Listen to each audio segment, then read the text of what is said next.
Hey everybody, welcome to Drive Thru Review 798. Today we're going to take a look at the Lord of the Rings Duel for Middle-earth. Now this is designed by Antoine Bauza and Bruno Cathala, who also did Seven Wonders Duel, and Antoine Bauza of course did the original Seven Wonders. So if you played Seven Wonders Duel, you're going to feel right at home with this game. If you haven't, I will go down to the table here and give you kind of a brief overview of how you play. There's already a watch it played video for this, so go watch that to learn how to play the game. But then I will come back and give you my thoughts on this. Basically, Seven Wonders Duel set in the Lord of the Rings universe, but it's not just that. So let's go down to the table and then I'll come back and tell you what I think. Okay, so I've got the game as it might look at setup. You've got a few different sort of areas here. You've got the ring track up here, you've got your cards that you're going to draft and pull from here in the different pyramids, and you've got here a little map of the board with little symbols of the various different nations of Middle-earth there. And I should say above the ring track you have some landmarks which we'll talk about.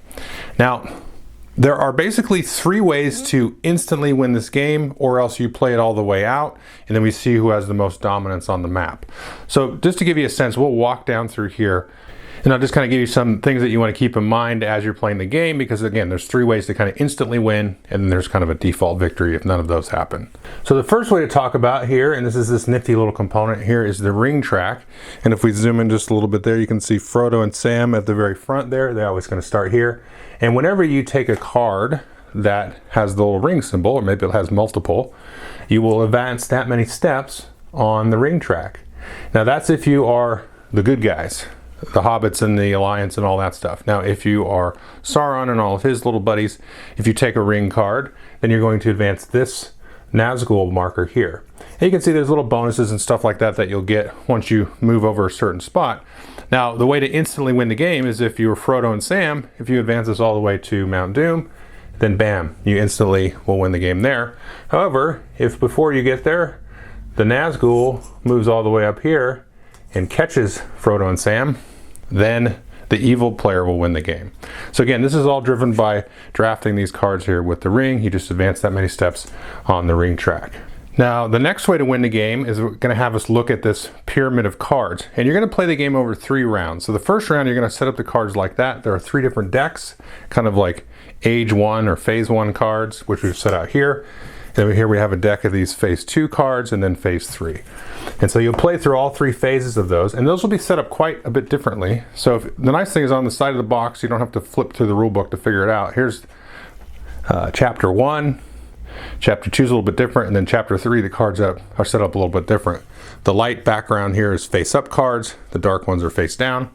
So you can have some sense of what's coming and what you might be revealing for your opponent to choose and that kind of thing, just like Seven Wonders Duel.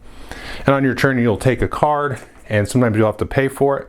Like this one requires you to have a heart symbol, which is kind of a resource, which you can see at the top there. So to pay for that for free, you would just need to have drafted one of those heart symbols.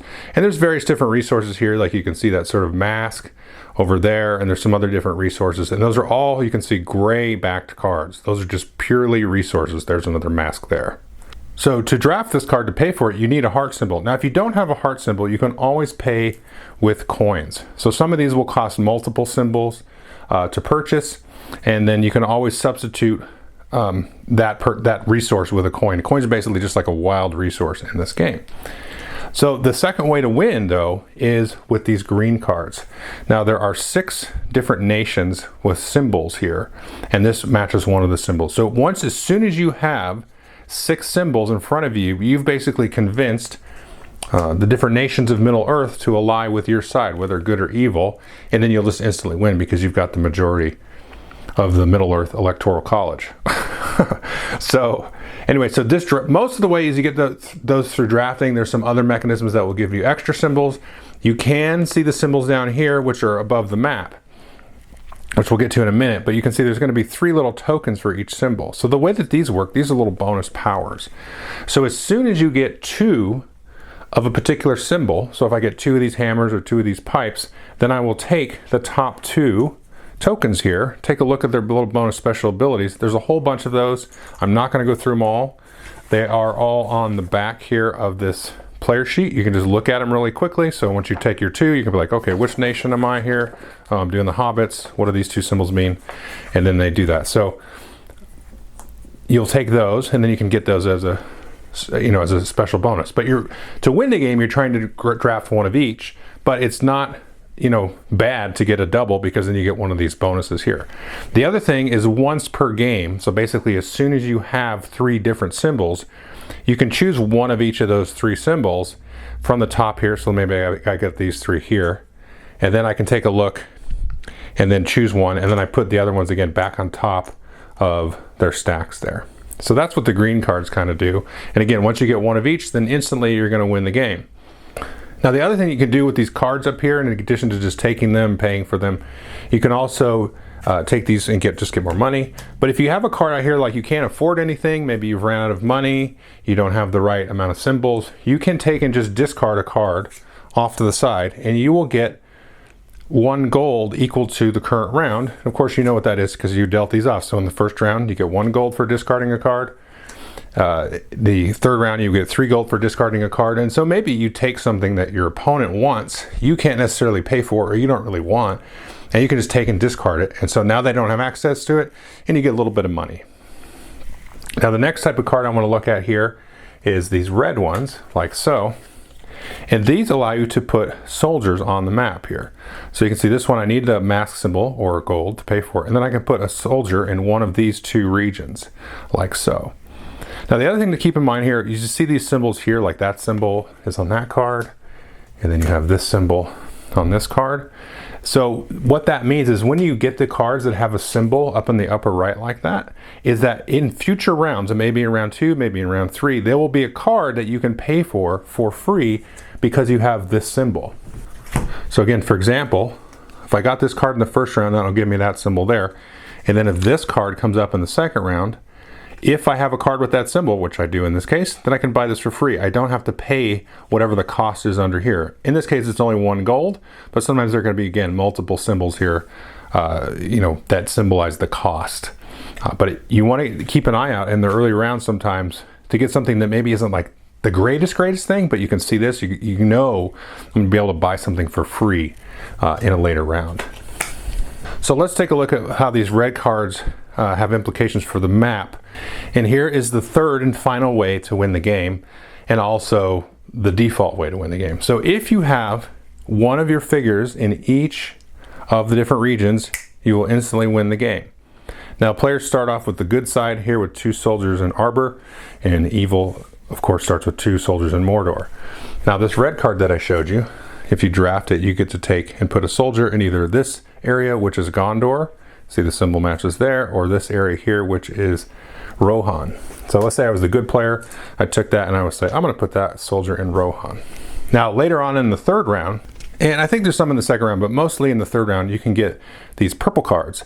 These are kind of like combat cards. So this will allow you to remove a soldier of your choice from the opponent, and then you can do movements of your soldiers across these lines here. And so the way that happens, whether you deploy soldiers into places or move them, then you'll kind of have like a little combat of attrition. It's very simple. So if I had a card that, let's say, let me do this and move a guy in here. So I would move him in there, and then he would cancel out, and he or she would cancel out there. So those would go away. And then now there would only be 1 here. Then maybe I had another card later that let me deploy there. So I drop 2 in here, and these 2 will cancel out. And so now I've effectively like taken over that. So it's just kind of a 1-to-1 trade, whether you're moving soldiers into a region or deploying them right into the region. Now the last type of thing I showed you above the ring track there were these landmarks, okay? And these are big pricey things that you can buy. So instead of taking a card on your turn or discarding a card for money, you can buy one of these. And you can see this is a good one here. This allows us to put a tower or fortress and 2 soldiers into this region, which is Arbor, okay? Now the nice thing about a tower is if you put a tower in there, those are there permanently. That's like a permanent foothold. So even though you might have like soldiers everywhere else and the opponent might have soldiers in this area, you still have a presence there, and that's not going away. Although there is a couple abilities to allow you to remove a tower, they normally just kind of stay there, and that's kind of like you've kind of locked in that location. So you don't have to worry about putting soldiers in the location with the tower. So in this case, if you bought this, you can see the huge cost of it, I could put a tower and 2 soldiers in Arbor there, and then I would get 2 movements after that. Now the cost of these is always this little gold symbol here, and this means the number of landmarks that you've already purchased. So your first one, this is going to be effectively free right there. But as soon as you buy one, the next one's going to cost you gold. If you've bought 2, the next one, if that's going to cost you 2 gold, plus all of these resources. So again, this is where these gray cards really come into place, as well as purchasing other cards. The real key to these guys is purchasing these landmarks, which again give you these fortresses and towers to put out. And then again, you can always substitute gold for each of these different resource icons there. And so that is pretty much the game. You're going to keep playing around. So if you either have presence in all regions there, you have alliance with all 6 nations, or you've got to the end of the ring track, then you're going to instantly win. If you haven't, nobody's won at the end of the 3rd round of cards, you're going to count who has presence in the most regions there, and whoever has the most is going to win. If there's a tie, then it's a tie. Okay, so that was a brief overview of Lord of the Rings Duel for Middle-earth. We'll get right into my pillars. They're pretty easy. It only plays 2 players, so it's great at 2 players. What does the time in the box say? 30 minutes. That seems right to me. It kind of depends. I mean, I honestly haven't put a stopwatch to it, but you know, you can have an early victory in this, and I feel like maybe it's just because we're kind of new at the game, but it feels like there's more early victories in this than there is in Seven Wonders Duel. But there's more options for it here, so so you can have a game kind of go quickly, like it could end in the 2nd round. I've seen actually. So, or no, I'm thinking. No, I think I'm making it up because I think it happened right at the beginning of the 3rd round. That's right. So I'm just remembering because it was like, oh, they're really close to winning. Deal the cards in the 3rd round. Oh, I've lost. You know. So I think that was the first time I played it. But that was interesting. That's not a bad thing, actually. So, okay, that's the player count stuff out of the way in the playtime. Now, what is this game like? Of course, it's really a lot like Seven Wonders Duel. I mean, there is a ton of similarities. The mechanics are pretty much the same: draft cards, discard cards for money. You know, you've got the blue and the green and the yellow and the red cards. They definitely are implemented very differently, I would say, here. But, I mean, it's just obvious lineage in the naming and the marketing and in, you know, some of the other parts of the game. I will say that this has fully replaced Seven Wonders Duel for me, especially when you consider base game to base game. Now, if you're talking Seven Wonders Duel with the expansions, the first expansion I really liked. The second expansion, you know, I liked it. It was fine. The first expansion, though, really, to me, took that game to a level where I think it was a great game, not just a very good game. And I think this one is probably already a great game. You know, and maybe when this got an expansion, it would for sure be ahead of Seven Wonders Duel. Right now, with, you know, Seven Wonders Duel with the expansion versus this without any expansions, you know, I mean, all these are nonsense words. This is a really good game. Now, the reason that I kind of put this above Seven Wonders Duel, I think, is because of all of those options for an immediate victory. Because in Seven Wonders Duel, you've got the whole like scoring angle to it. In this, there's not really any scoring. The scoring is the map in a sense, because you're just, you know, you're trying to get as many places as your opponent and get more places than your opponent. So that's really kind of the score at the end. You just count up whoever has the most, and that's the winner. But it's not really like that, you know. It's not like, you know, if you roll it back all the way to the original Seven Wonders, that's what you were doing. You were building up tableaus and displays of cards, and then scoring them in various different ways for military green cards and straight up points for the blue cards and so on. Because you don't really, if you make it farther on the ring track in this, you don't really get anything. If you made it almost to the end, it doesn't do anything for you, right? You've got to still win the map. So it's kind of 2 scorings. So because of that, and actually because of that first instance that I wanted to mention there, and I'm sure now it was the first game I played of it where I lost it, but the win was decided on the deal of the 3rd round cards. And I will say this, initially I was like, ooh, but it was very quickly, that feeling went away because I was like, no, now I know the game. And I realized, like, this is a game about punching and back and forth and trying to really it's a much more interactive sort of drafting game. Whereas, with Seven Wonders Duel, the interaction's still there, but it's kind of like, okay, deny them this because, they're going to get that for free, or this or that, or this is a lot of points, so I'm just going to discard it. I know they can pay for it cheaper than me. So that's interaction still there. But this one is like, they need to stop getting green cards. I need to start working on this too. Or I need to stop giving them red cards because they're taking over the map. Or they're catching me on the ring track, so I don't really care because I'm not going to get to the end of it, but I need to at least discard that. Maybe there's a cool little bonus, maybe even a bonus towards the end that gives you like another turn, lets you put out a tower or delete a tower. And so it's much more engaging that way right from the beginning. And then also, once you kind of play the game one time, you kind of roll it back and say like, oh, well, I was going for a military victory there, so I kind of ignored all the green cards, or whatever, vice versa the case may be. That's wrong-ish, right? Because you still want to, you see somebody starting to do something, like you want to just kind of whittle away at it, right? And it's really choosing the opportunity to enhance whatever kind of path to victory you're going after, and just kind of, elbowing your opponent to just throw them off balance a little bit. So the balance of that is much more like keyed in this game versus Seven Wonders Duel. And it's really cool because the components are friggin' awesome.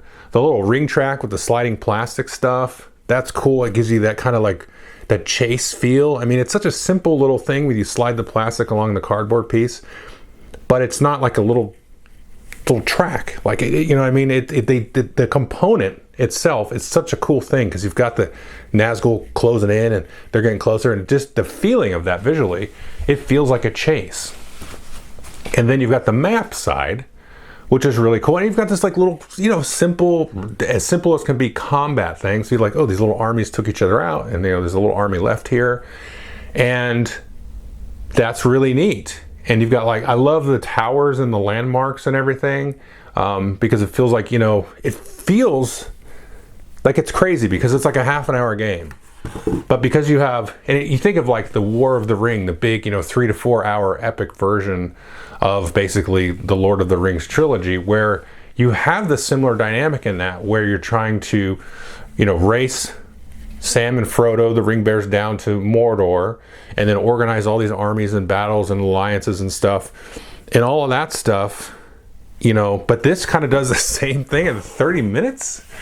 I mean, they're totally two different experiences, but because they did all this, because it really is, they really should have called this War of the Ring Duel, because, I mean, I'm quibbling here, but it's so like War of the Ring, the big, huge board game, that I feel like, I mean, they must have, chatted with those guys and been like, hey, we're going to make a really small version of your guys' game. And a completely different experience. And this is a great kind of thing because I actually feel like you could play this with almost like a non-gamer, somebody who doesn't really play a lot of board games, and you could get them into this. I do kind of feel like if somebody were to pick this up off the shelf, kind of sight unseen, and they weren't really keyed into different board game mechanics, it would be a little bit of work for them because it's a very strange idea. Like, you set up these cards in a weird pyramid. Okay, then you're moving this guy down. So I'm just trying to imagine myself in a position of somebody that isn't just like, into those concepts. Like, they're just familiar with like playing poker and hearts and spades and, other traditional board games. But it's not a far step. So if they were to stick with it, and again, go watch the Watch It Played video, I think they could get keyed into it, and I think they would be excited about it. And it would kind of have that little, sprinkling of an epic experience in here. Or if you're the gamer type and you take it to a friend or a spouse or whoever that isn't into games, you could play this with them a few times, and I think you could be like, okay, so now we played this, so now you could trick them. And you say, I have this big one, but it's really cool. It's like 3 hours, and it's a big old thing, and it's almost like, I really feel this, like it would be intimidating setting up all the pieces, and your first game of it would be, funky, let's say, but because of these same kind of concepts of like using cards for different purposes, discarding them, these cards do this, these other cards do that, the cards are different. You have multiple systems going on. You have the map, you have the ring track, you've got the landmarks that you can buy. And it is a lot actually packed into 30 minutes because you've got to watch multiple things. You've got to watch all the resources out there because the landmarks are huge. So all those resource cards, so that's one thing. The second thing is the ring track, obviously. The third thing is all the green cards, because you got to make sure of that. And then when you get the green cards, you also get special abilities, right? I mean, that's a lot packed in here. And then you have again the map, which is the main scoring way at the end of the game. And then you've got the troop movements, and there's positioning there. You know what I mean? So it's not just like, it's not thoughtless. It's not like, oh, I take this and I put some guys there, because the way the routes work, not everything is connected to everything else. So there are little chokeholds and points of movement and stuff like that you have to keep your eye on. And it has all of those things done in a very simple way, I think, to be digestible. But this is, I think, a fantastic stepping stone into playing War of the Ring with just about anybody. I mean, granted, don't quibble at me about like how this mechanic is not analogous 100% to this other mechanic. It's those concepts of that abstraction of symbols, multi-use cards, map positioning, resource economy, all that kind of stuff. Those kind of fundamentals would apply, I think. So anyway, I think regardless of that whole thing, which I spent too much time on, as far as this leading into War of the Ring, I think this is a good game anyway by itself. So I can't recommend this enough, 100% across the board. So thanks.